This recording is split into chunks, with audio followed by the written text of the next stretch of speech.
اللهم صل وسلم وبارك على سيدنا محمد وعلى اله وصحبه اجمعين. محتاره في الغدا بتاع النهارده. تعالوا نشوف هنعمل ايه. هنعمل مع بعض الكشري الاصفر. عملنا غسلنا بقى الرز بتاعنا وعليه العدس الاصفر. بحب هنا نحمر شويه من الرز، ما بنحبش نحط الرز كله بعد كده نشوح، لا بنحب نحمر شويه كده من الرز بتاعنا، واول ما يصفر ياخد لون ذهبي جميل زي ما احنا شايفينه كده هنزل عليه بكميه الرز التانية. تمام. وكمان حطينا الملح بتاعنا، وهشوح بقى الرز كويس جدا جدا على النار لغايه ما يسخن معايا كويس. تمام.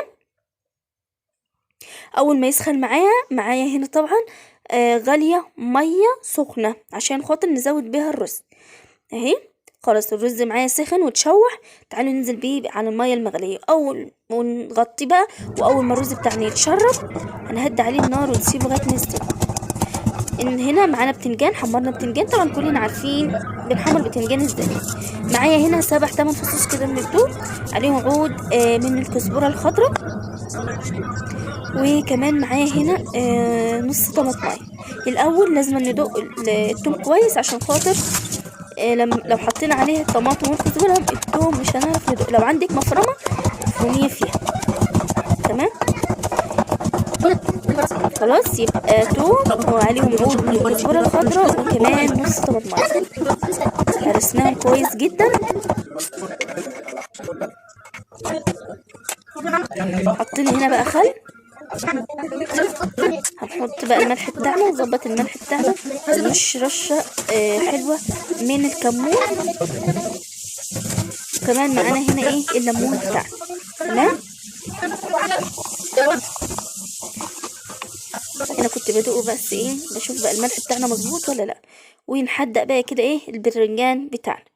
عملنا سلطة خضراء طماطم وخيار وبصل. تمام.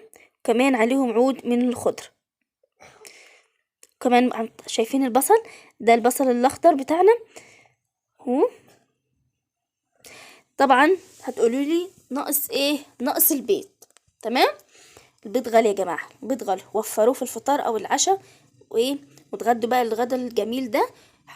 عبينا كده الرز وحطينا رشه فلفل اسمر كده من فوق، البتنجان والسلطه الخضراء وكمان البصل. عايز اقول لكم هنا البصل طبعا لما بنغسله ما بنشيلش الشعر بتاع البصل ده، لانك لو شلتيه هيصنن معاكي، لو قعد منه حاجه هيصنن. شايفين اللي انا بشاور لكم عليهم ده؟ احنا غسلينه كويس جدا وسايبينه الشعر بتاع البصل ده. تمام.